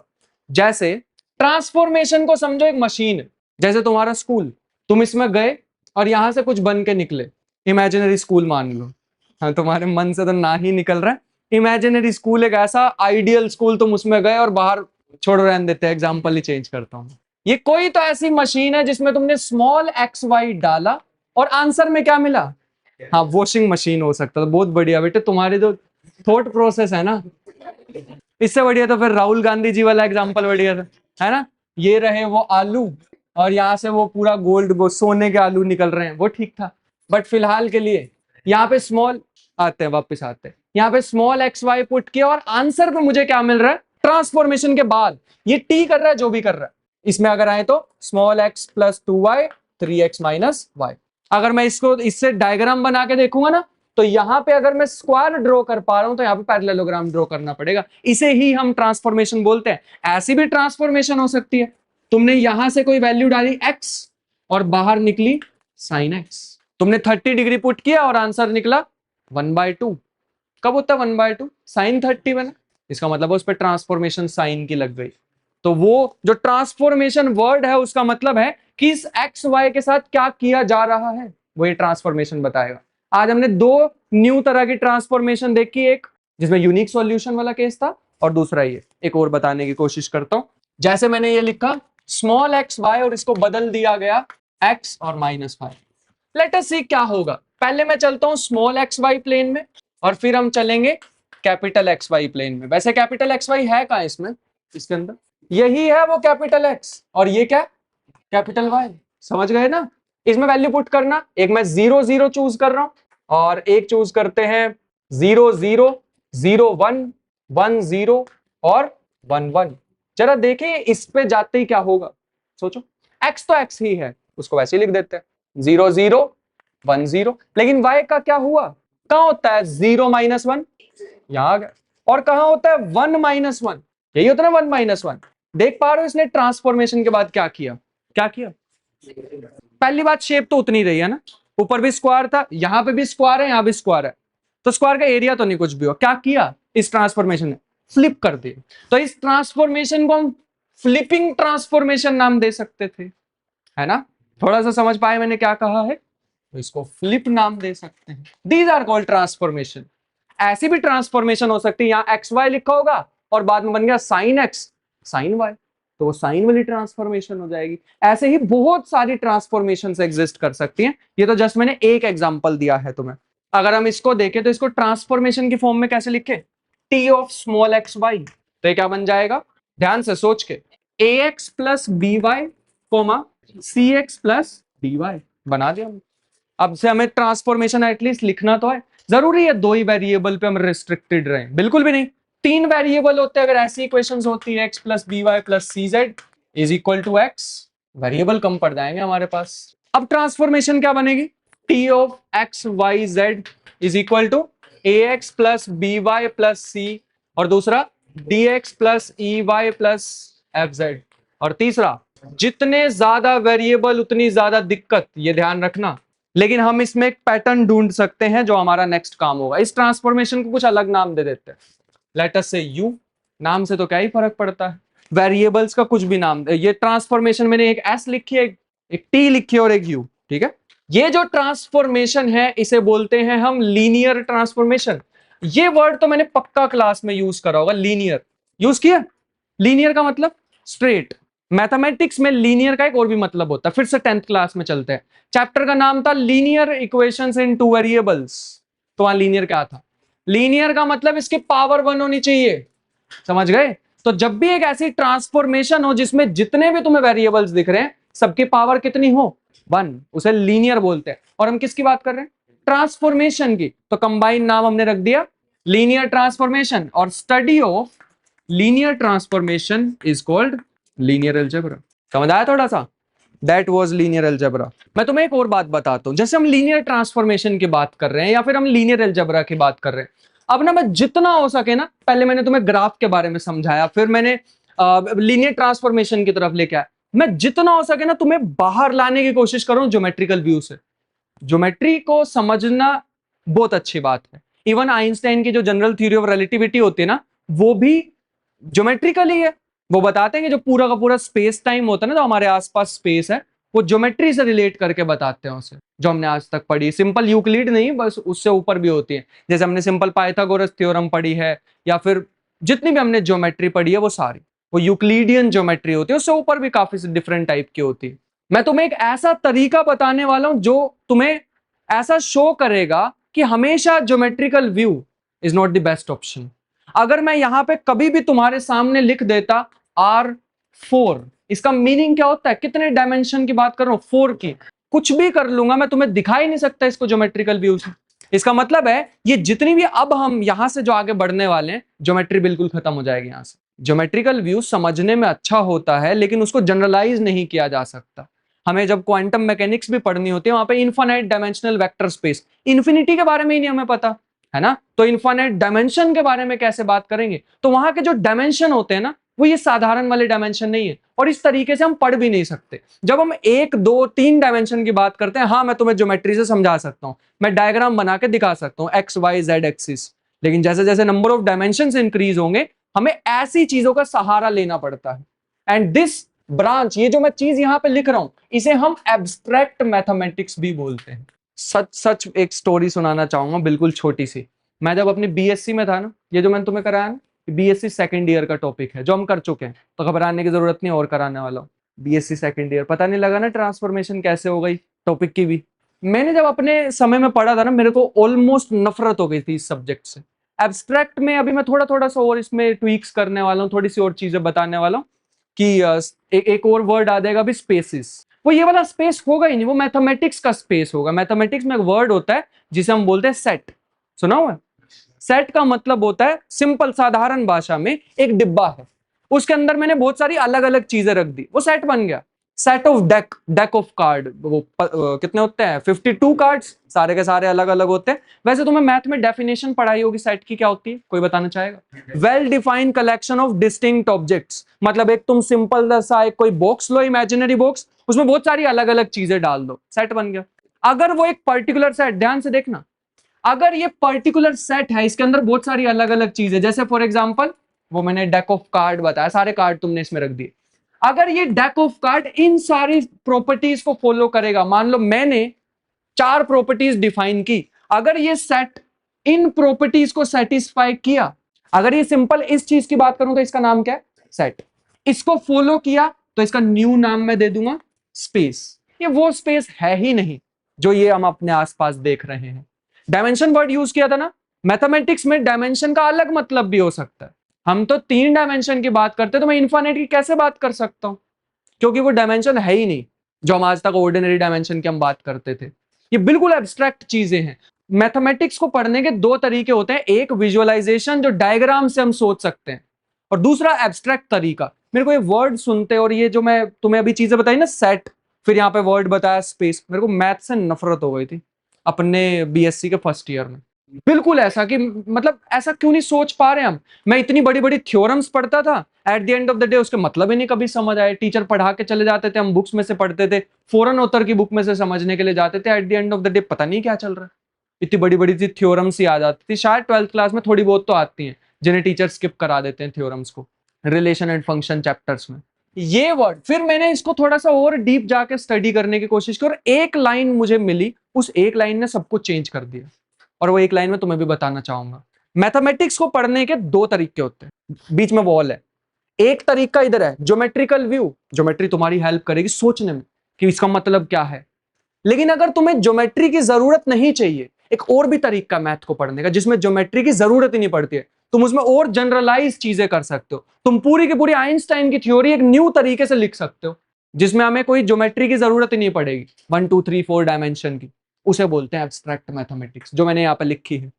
ये जो मैं यहाँ पे तुम्हें लिख रहा हूँ ना, अभी तो एकदम बिल्कुल साधारण हम इजी सी चीज कर रहे हैं यहाँ पे, जैसे 2x + 4y और यहाँ पे लिख दिया 3x - 6y, ऐसी ऐसी चीजें लिख दी। इसी को जब मैं जनरलाइज करके दिखाऊंगा तो तुम्हें पता लगेगा इतनी ज्यादा पावरफुल है ना कि आजकल जो मॉडर्न मैथमेटिक्स है वो इन लैंग्वेज में लिखी जाती है, इन ट्रांसफॉर्मेशन में। और इसी लीनियर ट्रांसफॉर्मेशन की स्टडी को हम लीनियर अलजेब्रा बोलते हैं। और पूरा का पूरा जो मशीन लर्निंग है, जितने भी मॉडल्स ट्रेन किए जाते हैं चैट जीपीटी जैसे, या फिर जो डीप सीक हो गया, या फिर लामा और कौन से जेमिनाई, ये जितने भी है ना, at the end of the day इसके पीछे की जो मैथमेटिक्स है वो ये लीनियर अलजेब्रा। और अब जब हम क्वांटम मैकेनिक्स पे आते हैं, क्वांटम मैकेनिक्स की भी लैंग्वेज है लीनियर अलजेब्रा। फर्क सिर्फ इतना है कि जब हम क्वांटम मैकेनिक्स पे आते हैं तो उसमें इनफाइनाइट डायमेंशनल स्पेस की बात करनी होती है। वर्ड समझ पा रहे हो? मैं बोल रहा हूं स्पेस। कौन सा स्पेस? ये वाला है वो, समझ गए ना? स्पेस का मतलब है, मैंने यहाँ पे लिख दिया ना 2 3 4 5, कितने डायमेंशन की बात कर रहा हूँ? 4। और मैं तुम्हें बोलता 4 डायमेंशन के बारे में सोचो, सोच सकते हैं कभी भी? कभी भी नहीं सोच सकते। वो तो मैंने तुम्हें एक थॉट एक्सपेरिमेंट पहले भी शायद बताया हुआ कि क्या तुम 1 डायमेंशन को सोच सकते हो? नहीं। 1 डायमेंशन एक लाइन होती है या एक कर्व होती है, सोच ही नहीं पाओगे। वो कर्व पता किसी ना किसी पेज पे ही होएगी या किसी शीट पे होएगी, और वो शीट कहाँ होएगी? किसी 3 डायमेंशन में। तो इसका मतलब है हमारा दिमाग बना ही है कितने डायमेंशन को सोचने के लिए? 3 डायमेंशंस को सोचने के लिए। उससे ज्यादा हम जा ही नहीं सकते। तो हमें किसकी हेल्प लेनी पड़ेगी? Abstract mathematics, variables. क्या बोला? एयर की, एआई की हेल्प। अरे भाई तुम्हारी वजह से टेक ओवर करेगा एआई, पता है। अच्छा, मैंने एक और चीज रिसेंटली, मैंने वैसे तो पूरा का पूरा रोड मैप बना दिया है, लेकिन 2 लेक्चर मैं एक्स्ट्रा रखने वाला हूँ रोबोटिक्स पे भी। मैंने पूरा का पूरा भी कोर्स अपना कंप्लीट किया, सोचा क्यों ना इसको भी इंक्लूड कर दें। 2 लेक्चर्स मतलब एक वीकेंड पूरा लगाएंगे रोबोटिक्स के बारे में, ठीक है। और आजकल एक न्यू ओपन सोर्स है, मैं नेक्स्ट वीक तुम्हें दिखाने वाला हूँ। यहाँ पे एक न्यू ओपन सोर्स आया है, एनवीडिया, पता, वो जो पूरे जीपीयू बनाते हैं, उन्होंने एक ओपन सोर्स लॉन्च किया। ओपन सोर्स मतलब कोई भी यूज कर सकता है, free of cost, for ever. अपने कंप्यूटर में भी डाल सकते हो उसे तुम, और उससे अपने रोबोट्स ट्रेन कर सकते हो। वो मैं तुम्हें नेक्स्ट टाइम बताने वाला हूं, बहुत अच्छा है वो, ठीक है। तो किसी का अगर रोबोटिक्स में इंटरेस्ट बनता है तो वो छोटे छोटे उस रोबोट्स भी बनाना स्टार्ट कर सकता है यूजिंग एआई प्लस में वो ओपन सोर्स मॉडल। फिलहाल के लिए वापिस आते हैं। यहां से हम एक पैटर्न नोटिस करने की कोशिश कर रहे हैं काफी देर से। पैटर्न हमारे पास इसमें कुछ ढूंढने, इन लीनियर ट्रांसफॉर्मेशन से ढूंढने की कोशिश करते हैं। क्या ये जो एक और न्यू वर्ड आने वाला है विच इज रेंज, ध्यान से समझना। एक हमारे पास वर्ड होता है रेंज, डोमेन। जैसे अगर मैंने कभी भी लिखा f(x) = sin x, bye the way ये f(x) का मतलब बिल्कुल भी नहीं है f into x, नहीं। क्या बताना चाह रहा है? Function of x। फिर से वही मशीन वाली बात, ये मशीन है, मशीन के अंदर तुमने क्या डाला? x, बाहर क्या मिला? sin x। डोमेन क्या होता है? x की वैल्यूज। रेंज क्या होता है? जो ये वैल्यूज निकलेंगी ना उसे रेंज बोलते हैं। पक्का समझ आ रहा है? इसका मतलब है इसमें, इस इक्वेशन में अब मुझे सोचना है एक वर्ड रेंज को। ये थोड़ा सा ट्विस्टेड सा टॉपिक होने वाला है, तो ध्यान से। अब मैं सोच रहा हूं कि ये 6 और 4 क्या रेंज में आएगा, क्या ये बिलोंग करता है? ये बताया था अभी symbol, belongs to range of T. क्या ये पॉइंट इसकी रेंज में? लेकिन हमें कैसे पता इसकी रेंज में आएगा? रेंज का मतलब जो आती हैं वैल्यूज सॉल्व करने के बाद। कहने का मतलब इस इक्वेशन का मतलब ये है 6,4 = t of x, y। या फिर 6,4 इसकी जगह क्या लिख सकता हूं? 2x + 4y, 3x - चलो, तो ये क्या बन जाएगा? 6 = 2y + 4, 2x + 4y, और 4 = 3x - 6y। अब फटाफट से इसको एक बार सिंप्लीफाई कर लेते हैं। तो ये अगर मैं इसको 3 से मल्टीप्लाई, इसको 2 से मल्टीप्लाई, तो क्या होगा? 12 = 6x + 12y, और यहां कितना बनेगा?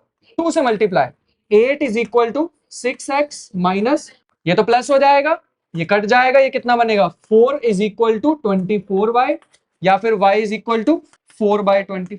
मतलब जो भी है हमारा ये सॉल्यूशन आया। ऐसी x की भी वैल्यू निकाली जा सकती थी, x और y एग्जिस्ट तो करता है। इसका मतलब क्या 6 और 4 इसके रेंज में आया? कहने का मतलब क्या अगर हमारे पास ये वैल्यू गिवन है 6 और 4, क्या तुम उसके कोरस्पॉन्डिंग स्मॉल एक्स वाई निकाल पाए? निकाल तो पाए। तो इसका मतलब है ये इसकी रेंज में आ रहा है। ऐसे कितने पॉइंट आएंगे इसकी रेंज में, बस हमें वही ढूंढने थे। कहां पे? 18 आएगा। चलो ठीक है, यहाँ पे 18 आएगा। फिर मैं तो तुम्हें मेन ये बताना चाहता ना, एक्स और वाई की वैल्यू क्या। ठीक है, कितना आ जाएगा यहाँ से? 10, तो 10/24। बट मेनली मैं ये बताना चाहता कि एक एक्स और वाई की वैल्यू एग्जिस्ट करती है कोरस्पॉन्डिंग टू 6 और। तो यहां से हम ये समझना चाह रहे हैं कि एक तो मैंने यहाँ पे ट्रांसफॉर्मेशन ये एक एक्स एस भी लिखी थी मैंने, ट्रांसफॉर्मेशन क्या थी बताना एक बार देख के जल्दी से। x plus 2y 3x plus 6y। इसकी रेंज चेक करते हैं। अच्छा, ऐसे कितने पॉइंट है गैस कर सकते हो इसमें जो इसको सेटिस्फाई करेंगे? अगर मैं यहाँ पे 6 4 की जगह कुछ और लेता तो क्या होता? बेटा कोई भी पॉइंट लेके देख लो, रैंडम कोई भी एक पॉइंट उठा के देख लो, सारे सेटिस्फाई करेंगे इसे। इनफाइनाइटली मेनी पॉइंट यहाँ पे सेटिस्फाई कर जाएंगे। समझ पा रहे हैं इस बात को? तो अगर मैं तुमसे पूछता रेंज ऑफ दिस txy कितनी होती, कितने पॉइंट्स सेटिस्फाई करते इसे? Infinitely many. तो इसकी रेंज है इनफाइनाइट। रेंज का मतलब समझे क्या बताना चाह रहा हूं? पक्का? क्या रेंज का मतलब? आउटकम्स, क्या क्या चीजें पॉसिबल हो पा रही हैं इसमें। अगर मैं तुमसे पूछूं 6 और 4 सेटिस्फाई कर रहा है, एक बार करके देखना फटाफट से। नहीं सेटिस्फाई करे, देखते हैं। x प्लस में 2y is equal to 6, 3x plus में 6y इज इक्वल टू 4। क्या तो सही रहा, सेटिस्फाई तो नहीं करने वाला है। इसको 3 से मल्टीप्लाई किया तो क्या होगा? 3 6, और यहाँ पे यहां से तो 0 ही बन गया पूरा, और यहां से कितना आया? तो पॉसिबल नहीं। अगर मैं तुमसे दूसरा कोई पॉइंट पूछता, लेटस से 6 18, क्या ये सेटिस्फाई करेगा? अभी अभी तो कुछ देर पहले करके दिखाया था, सेम एग्जांपल ले रहा हूं मैं। अगर इसमें मैं यहाँ पे 6 और 18 पूछता, क्या ये बिलोंग करता है रेंज ऑफ एस में? तो हाँ, ये रेंज ऑफ एस में बिलोंग करता है। ये पता कौन सा पॉइंट था? वो थोड़ी देर पहले भी मैंने तुम्हें बना के दिखाए थे। एक स्क्वायर था, और यहाँ पे क्या था? कैपिटल एक्स वाई प्लेन में एक स्ट्रेट लाइन थी। ये स्ट्रेट लाइन के ऊपर से मैंने पॉइंट उठाया, समझ गए? तो अगर मैं स्क्वायर की ट्रांसफॉर्मेशन से एक लाइन बना रहा हूं, तो वही पॉइंट सेटिस्फाई कर रहे हैं, या फिर वही पॉइंट के लिए मुझे सॉल्यूशन मिल रहा है जो स्ट्रेट लाइन पे एग्जिस्ट करते हैं। ठीक है, फाइनल कंक्लूड करते हैं इसे। अब देखो, अब इसमें हम एक फाइनल एक पैटर्न नोटिस कर रहे हैं रेंज ऑफ टी के लिए। रेंज समझ गए ना, जो आउटकम आता है। अगर हमारे पास स्क्वायर से रेक्टेंगल बन रहा था, एक हमारे पास स्मॉल एक्स वाई प्लेन था और एक कैपिटल एक्स वाई प्लेन था, यहाँ पे एक स्क्वायर था, यहाँ पे एक पैरेललोग्राम टाइप या फिर रेक्टेंगल टाइप एक चीज बन रही थी। कितने पॉइंट्स थे यहाँ पे जिसके लिए हमें सॉल्यूशन मिल रहे थे? इनफाइनाइटली मैनी, अभी अभी बताया था। ऐसे कितने अल्फा बीटा होते हैं जो मैं वैल्यू रखूंगा और मुझे कॉरस्पॉन्डिंग उसके वैल्यू मिलती रहेगी वापस?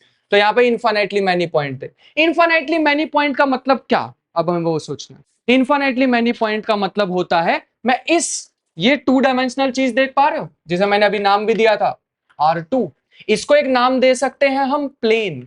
इसका मतलब है अगर हमारे पास रेंज प्लेन है, मतलब कौन कौन सी वैल्यू पॉसिबल थी इसमें, यहां पे कितने पॉइंट्स पॉसिबल थे? सारे के सारे ही पॉसिबल थे, जिसको मैं R2 बोल सकता हूं। थोड़ी सी मैथमेटिकल डिफिकल्ट हो सकती है यहाँ पे चीजें।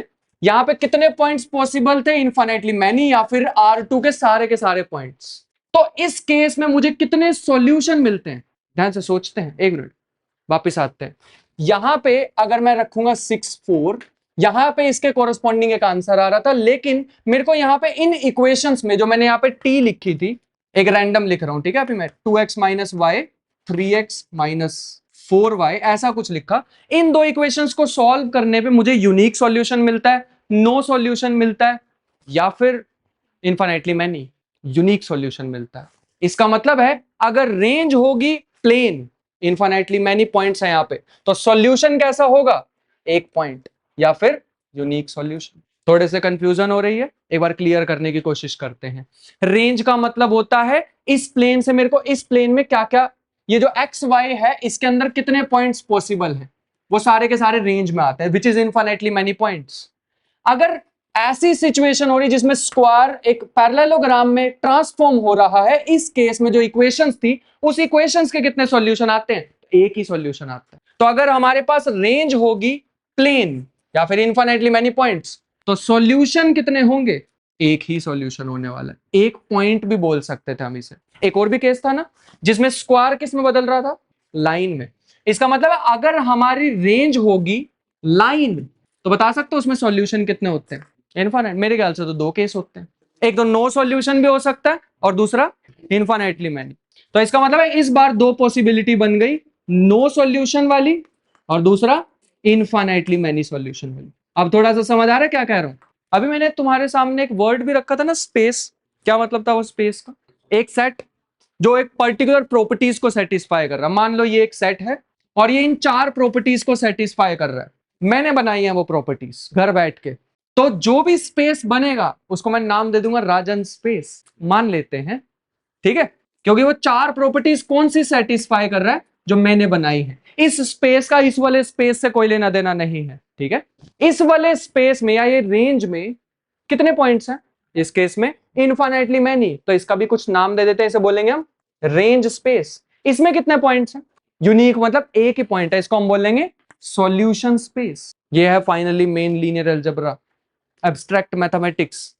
दो तरह के हमारे पास स्पेस होते हैं, एक सॉल्यूशन स्पेस और एक हमारे पास रेंज स्पेस। रेंज स्पेस अगर प्लेन है तो सॉल्यूशन एक पॉइंट होएगा, अगर रेंज स्पेस लाइन है तो सॉल्यूशन स्पेस या तो इनफाइनाइटली मैनी हो सकते हैं या नो सॉल्यूशन। क्या ये दो ही केसेस एग्जिस्ट कर सकते हैं? नहीं, एक हमारे पास होता है फाइनल ट्रिवियल। अगर इक्वेशन ही ऐसी होती, सोच के बताना ध्यान से, ठीक है? अगर इक्वेशन ऐसी होती, ध्यान से सोच के बताओ, ऐसी कौन सी X Y, small x Y की वैल्यू है जिसको सेटिस्फाई करेगी? ऐसी कौन सी एक्स वाई की वैल्यू है, ये स्मॉल, ये कैपिटल एक्स वाई की, जो इसको सेटिस्फाई कर दे? एक ही है वैल्यू, विच इज 0 0। तो इसके में एक ही है, इसको ऐसे लिखते हैं हम, ठीक है? इसको बोलते हैं हम ट्रिवियल केस। अच्छा एक बात बताओ, अगर मैं यहां भी 0 0 रख देता, सोचना एक बार ये चीज, मैं यहां भी रख देता 0 0, एक्स वाई कौन सी वैल्यू सेटिस्फाई करता? बहुत सारी वैल्यू सेटिस्फाई कर लेता, या फिर सारी की सारी ही वैल्यू सेटिस्फाई कर लेता। समझ पा रहे हैं? तो फाइनली मैं इसको समराइज करने वाला हूं, विच इज, अगर मान लो यहां पे मैं लिख दूं रेंज और यहां पे सॉल्यूशन। मेरे ख्याल से रेंज तुम समझ गए होंगे, वो कैपिटल एक्स वाई या फिर ये जो टी एक्स वाई था, इसकी जो पॉसिबल आंसर्स आने वाले हैं वो, और सॉल्यूशन का मतलब है कितने सॉल्यूशन पॉसिबल हो सकते हैं। अगर रेंज है प्लेन, वो पूरा जो पैरेललोग्राम बन रहा था, तो सॉल्यूशन कैसा आता है? Unique solution. यूनिक मतलब कितने सॉल्यूशन? एक ही। और अगर यहां पे रेंज होगी एक लाइन, वो याद है वो दो, इसके दो केसेस बनते हैं। क्या बन सकते हैं? या तो नो सॉल्यूशन और या फिर दूसरा इनफाइनाइटली मैनी सॉल्यूशन। एक और भी केस हो सकता है, विच इज अगर रेंज एक पॉइंट होगा, मतलब x y is equal to 0 0, तो आंसर हमारे पास कौन सी ऐसी वैल्यूज हैं इन स्मॉल एक्स वाई की जो पॉसिबल होंगी? Infinitely many. इनफाइनाइटली मैनी का मतलब होता है पूरा का पूरा R2 ही आ जाएगा या फिर प्लेन। क्या अगर मैं अब R2 लिखूंगा तो वो समझ आ जाएगा? R2 का मतलब पूरा का पूरा प्लेन ही होता है, पूरा एक्स वाई प्लेन की बात करो, सारे के सारे पॉइंट्स इसमें इंक्लूड हो गए। डन, समझ आ गया? अभी हमने इक्वेशन यहां से स्टार्ट किया था, पूरा से एक बार समराइज कर लेते हैं कि अभी हमने किया क्या था, और फिर इसके बाद इसको रैप अप करते हैं इस सेशन को।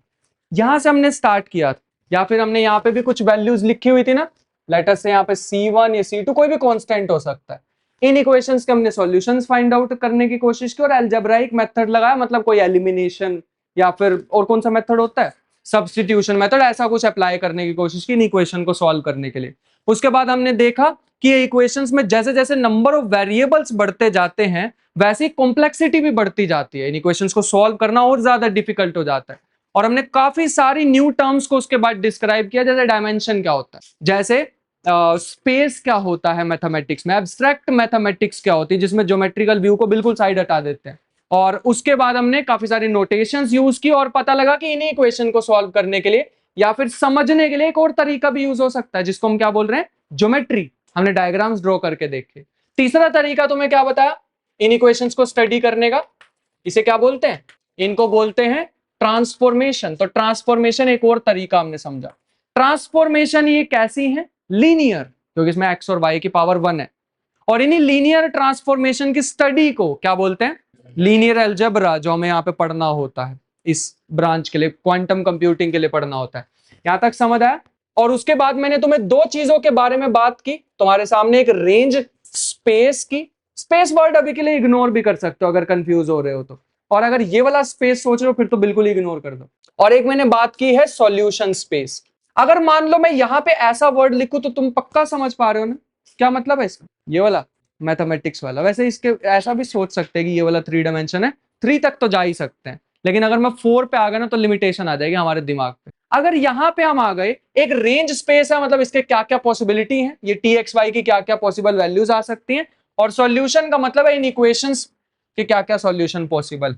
जैसा अभी हमने देखा था 2 डायमेंशन में क्या क्या पॉसिबिलिटी थी इस रेंज के लिए, एक तो प्लेन हो सकता था, और लाइन हो सकती थी, और पॉइंट हो सकता था। और 3 डायमेंशन में क्या होगा, अगर हम 3 डायमेंशन में चले गए, इसमें भी होता है, प्लेन हो सकता है, लाइन हो सकती है, एक पॉइंट हो सकता है, लेकिन एक और चीज हो सकती है इस बार 3 डायमेंशन में, 3 डायमेंशनल शेप्स भी तो होती हैं, उसको हम 3 डायमेंशन में बोलते हैं सॉलिड। तो सॉलिड्स भी हो सकते हैं। जैसे अगर मैं ये इक्वेशन लिखूं ना, ax प्लस में b y is equal to let us say capital X, और सी एक्स प्लस में b y is equal to d y is equal to capital Y. एक न्यू चीज दिखाता हूं, इस इक्वेशन को ना एक मैथमेटिशियन थे जिनका नाम था, और बिल्कुल हंसने की जरूरत नहीं, यही नाम था, स्पेलिंग चाहे फिर भी मैंने गलत लिख दिया, केले, वो बनाना वाले नहीं, सच्ची में, और मैंने कसम से खुद से नहीं बना रहा हूं, ये नेम ई है यहाँ। तो ये एक मैथमेटिशियन थे, अरे बड़े फनी से नेम रख देते थे पहले, उन्हें कैसे पता लगेगा ना कि हिंदी में से केले हमारे में ऐसे होते हैं। तो जो भी है, मतलब ये मैथमेटिशियन थे, इन्होंने बताया कि ये जो इक्वेशंस है ना, इसको एक न्यू तरीके से सोचा जा सकता है। अभी तक हमने कितने तरीके पढ़ लिए, 3 तरीके पढ़ लिए ना, एक अलजेब्रा वाला सिंपल मेथड, ज्योमेट्रिकल मेथड, और ट्रांसफॉर्मेशन वाला मेथड। ट्रांसफॉर्मेशन वाला सबसे पावरफुल है, सबसे ज्यादा पावरफुल, लेकिन सबसे ज्यादा खूबसूरत ये वाला जो मैं आप बताने वाला, और एक खूबसूरती मैथमेटिक्स वाली, यहाँ कोई फेयर एंड लवली वाला काम नहीं चलेगा। ये तुम देख पा रहे, अच्छा इन्हें क्या बोलते हैं जो एक्स और वाई के आगे लिखे होते हैं, कोफिशिएंट्स। चीजें बहुत इंटरेस्टिंग होने वाली है, वो एब्स्ट्रैक्ट वाला पार्ट थोड़ा सा साइड पे रखते हैं, इन्हें कोफिशिएंट्स बोलते हैं। ये सारे कोफिशिएंट्स को ना मैंने ऐसे लिख दिया, ए बी सी डी, बताता हूं क्यों, लॉजिक है इसके पीछे। ये जो मैंने ऑब्जेक्ट सा बना दिया ना, इसमें रो कितनी है 2, और कॉलम कितनी है, इसको ना ऐसे लिखते हैं 2 क्रॉस 2, इसे मैट्रिसेस बोलते हैं। एक और सुनो, इसमें वेरिएबल कौन कौन से हैं, इसको ऐसे लिखते हैं, इसमें एक ही कॉलम है ना, तो क्या नाम होगा, कॉलम, कॉलम मैट्रिक्स, और इज इक्वल टू में क्या है, एक्स वाई। ये एक न्यू तरह की नोटेशन हमारे सामने आ गई, इसको बोलते हैं मैट्रिक्स नोटेशन, कुछ भी अलग नहीं है। इसको सॉल्व कैसे करते हैं, कैसे वापस इसी इक्वेशन पे जाऊं, तरीका बड़ा मस्त है। ये दिख रहा है रो, इसको कॉलम से मल्टीप्लाई करना है, मल्टीप्लाई करने का एक न्यू तरीका, कैसे, इस ए को करना है एक्स से, और रुक तो जाओ, क्या करना है, रुक जाओ, ए को करना है एक्स से मल्टीप्लाई, बी को करना है वाई से मल्टीप्लाई, आपस में प्लस, क्या बनेगा, इज इक्वल टू में क्या, और ऐसे इसको इससे करो, अभी के लिए इसको सी एक्स प्लस में। अभी मैथमेटिक्स वाला बहुत जोश आ गया है ना, एकदम बिल्कुल, पहले तो ऐसे जैसे हालत ही खराब हो गई हो। ये हमारे पास जो हमने एक न्यू तरीके से लिख दिए हैं ये इक्वेशन को, इसको हम बोलते हैं मैट्रिक्स नोटेशन। तुम सोच पा रहे होंगे कि वैसे तो अभी हम हंस लिए इस इंसान के, इस मैथमेटिशियन के नाम पे, तुम ये सोचो इसने ये काम किया था लगभग 19th सेंचुरी के मिड में, 1850 में। कितनी वियर्ड चीजें होती है ना मैथमेटिक्स में या फिर फिजिक्स की दुनिया में। मैं तो एग्जांपल से बताता हूँ ना, स्क्वायर नहीं आती बेटी, ये भी लगा सकते, स्क्वायर भी लगा सकते, ठीक है, वो नोटेशन है। हमारे जो 11th-12th में तुमने मैथमेटिक्स पढ़ी होगी उसमें स्क्वायर ब्रैकेट लगाई होगी, है ना, हाँ, इसमें ऐसा लगा सकते हैं। तो ये इन्होंने डिस्कवर किया था या फिर ये बनाई थी मैथमेटिक्स की ब्रांच 1850 के आसपास, और क्वांटम मैकेनिक्स बनी 1925 के आसपास। कितना गैप आ गया, 75 साल का। अरे जब ये थे इनके समय पे तो क्वांटम मैकेनिक्स जैसा कुछ था ही नहीं, इन्होंने एक न्यू ब्रांच बना दी, मतलब इन्होंने क्या बनाई, इन्होंने कंट्रीब्यूशन दिया बहुत ज्यादा एक लीनियर अलजेब्रा में, और वो धीरे धीरे प्रोग्रेस होती रही, और डीप पढ़ते रहे, और बाद में पता लगा क्वांटम मैकेनिक्स एक ऐसी ब्रांच है जिसके पीछे की मैथमेटिक्स लीनियर अलजेब्रा होगी। 75 साल पहले जो मैथमेटिक्स बनाई गई थी ना, किसी को नहीं पता था कि वो यूनिवर्स को इतने अच्छे से डिस्क्राइब करेगी। अभी तक की सबसे ज्यादा सक्सेसफुल थ्योरी का नाम है क्वांटम मैकेनिक्स, और उसके पीछे की ये नोटेशन है। जब हम थोड़ा सा क्वांटम मैकेनिक्स में घुसेंगे ना, तुम्हें दिखेगा मैं बार बार यही नोटेशंस लिखने वाला हूं, ऐसी मैट्रिसेस नोटेशन। और 75 साल पहले उस इंसान ने इसको डिस्कवर करा था विदाउट एनी इंटेंशन कि वो आगे जाके क्वांटम मैकेनिक्स में यूज हो जाएगा, या नहीं बताई। और कोई इसको मैट्रिक्स नोटेशन में लिख सकता, कैसे लिखें, ए बी, और यहाँ पे, लेकिन एक सेकेंड, ये एक्स और वाई को तो ऐसे भी लिख सकते हैं, अभी तो बताया था। इस एक्स और वाई को ऐसे भी लिख सकते हैं ना, क्या बन जाएगा, ए बी सी डी, और इसकी जगह small a B C d, और यहाँ पे small x y is equal to x dash y dash, ये अपनी वही लीनियर ट्रांसफॉर्मेशन वापस आ गई। यही है लीनियर ट्रांसफॉर्मेशन जो इतनी देर से पहले हम यूज कर रहे थे ना, बिल्कुल सेम वैसा ही। इसका मतलब है अगर मैं एक ट्रांसफॉर्मेशन डिफाइन करूं स्मॉल एक्स वाई, तो आंसर क्या बन जाता है उसका, कैपिटल एक्स कैपिटल वाई। इस बार हमने न्यू नोटेशन देख ली, बस कहां गई, ये रही। तो यहाँ पे टी का काम कौन कर रहा है, देखना इन दोनों इक्वेशन को मैच करना, नोटेशन छोड़ दो बस। तो एक्चुअल में कैपिटल टी क्या था, ये एक मैट्रिक्स थी ऐसे वाली, और अभी अभी मैंने लिखवाया था ना कितने क्रॉस कितने की थी, 2x2। ये एक्चुअल में जो टी है ना, ये 2x2 की मैट्रिक्स थी। अभी तुम्हें एकदम बिल्कुल ऐसा मैथमेटिकल, या फिर ऐसे सोच लो कि अभी मैं तुम्हें वो मैथमेटिक्स पढ़ा रहा हूं जिसके पीछे का तुम्हें रीजन नहीं पता लगेगा कि कैसे ये यूजफुल हो गया हमारे फिजिकल एप्लीकेशंस में। जब मैं तुम्हें फर्स्ट डे होगा ना क्वांटम मैकेनिक्स का, थोड़ी सी ब्रीफली पढ़ाऊंगा, तो अपने आप नेचुरली तुम्हें दिखेगा कि जरूरत पड़ रही है ये, तो हमने वहां लीनियर अलजेब्रा में सेम चीज पढ़ी थी और वहां पे यूज हो जाएगी, ये देखना। फिलहाल के लिए समझ आया। अगर हम दोनों को कंपेयर कर रहे हैं तो यहाँ पे ये टी और ये ब्रैकेट सेम सेम सा काम कर रही है। ये भी ब्रैकेट एक्स वाई को कैपिटल एक्स वाई में चेंज कर रही है, और ये टी भी इस स्मॉल एक्स वाई को ट्रांसफॉर्म कर रहा है इसमें। तो इसका क्या नाम दे सकते हैं, कोई बता सकते? ऐसे गेस करना हो, हमें ही देना नाम। अब हम रूल कर रहे हैं, टी मैट्रिक्स या ट्रांसफॉर्मेशन मैट्रिक्स रख सकते हैं, यही नाम भी होता है इसका। इसी ने ही तो ट्रांसफॉर्म करके क्या किया, इस मैट्रिक्स ने क्या किया, कोई बता सकता? इस ये जैसे ही स्मॉल एक्स वाई पे लगी, क्या हुआ, क्या बन गया, कैपिटल एक्स वाई बन गया। इसने क्या किया, ये टी जब इस स्मॉल एक्स वाई पे लगा तो क्या बन गया, कैपिटल एक्स वाई। अगर ये यू इस कैपिटल एक्स वाई पे लगा तो क्या बन गया, ये यू इस कैपिटल एक्स वाई पे लगा तो बन गया एक्स डैश वाई डैश। इसका मतलब ये यू किसके इक्वल है, ये capital A B C D के इक्वल हुआ। नहीं समझ आ रहा क्या, पक्का समझ आ रहा है? ये जो यू एक्स वाई हमें दिखाई दे रहा है, ध्यान से ऑब्जर्व करना एक चीज को, क्या बन गया ये एक्स डैश वाई डैश। एक बार क्लियरली इसको ऑब्जर्व करने की कोशिश करो, ये इसकी जगह क्या लिख सकता हूं ट्रांसफॉर्मेशन की टर्म्स में, यहां से ये कैपिटल एक्स वाई को मैं क्या लिख सकता हूं, T small x small y. तुम बिलीव नहीं करोगे, ये जो मैंने अभी तुम्हें बताया ना, जिसको अभी बॉक्स बनाया, बहुत ही ज्यादा गहरी बात है, और वो मैंने बिल्कुल सिंपल भाषा में बताने की कोशिश की है ट्रांसफॉर्मेशन की टर्म्स में। मल्टीप्लीकेशन हम इसकी टर्म्स में भी कर सकते हैं, ये जो दो मैट्रिसेस थी ना, इसकी टर्म्स में भी कर सकते थे। मतलब मैं इसको अगर मैट्रिक्स नोटेशन में लिखना चाहूं तो क्या बनेगा, मैं सिर्फ और सिर्फ रब करने वाला हूं, कुछ लिखने नहीं वाला हूं, और तुम्हें पैटर्न कुछ नोटिस होगा। क्या इस बोर्ड पे लिखी हुई इक्वेशंस का कुछ पैटर्न यहाँ पे दिखाई दे रहा है, जो भी लिखा है इसमें कुछ पैटर्न ढूंढ पा रहे हो, ये इक्वेशन जैसा कुछ दिख रहा है ना? u जैसे ही इस कैपिटल एक्स वाई पे लगा, इसने ट्रांसफॉर्म कर दिया एक्स डैश वाई डैश, और ये मैच करना सेम सेम सी लग रही है। u t दो मैट्रिसेस थी, ये भी तो, और ये जैसे स्मॉल एक्स वाई पे लगी दोनों मिलके तो क्या बन गया, एक्स डैश वाई डैश। इसे बोलते हैं ट्रांसफॉर्मेशन का अलजेब्रा। और ये हमारे पास एक न्यू नोटेशन हमारे सामने आई है जिसे हम बोलते हैं मैट्रिक्स नोटेशन। तो कितने तरीके हो गए पढ़ने के लीनियर अलजेब्रा को या इन इक्वेशंस को पढ़ने के, 4 तरीके। मेरे पास 5वां और है, बट बहुत ज्यादा स्ट्रेच हो जाएगा आज का लेक्चर। यहां तक समझ आया पक्का? तो दीज आर द 4 मेथड्स। 5वां मेथड और न्यू नोटेशंस वो हम नेक्स्ट वीक सीखने वाले हैं।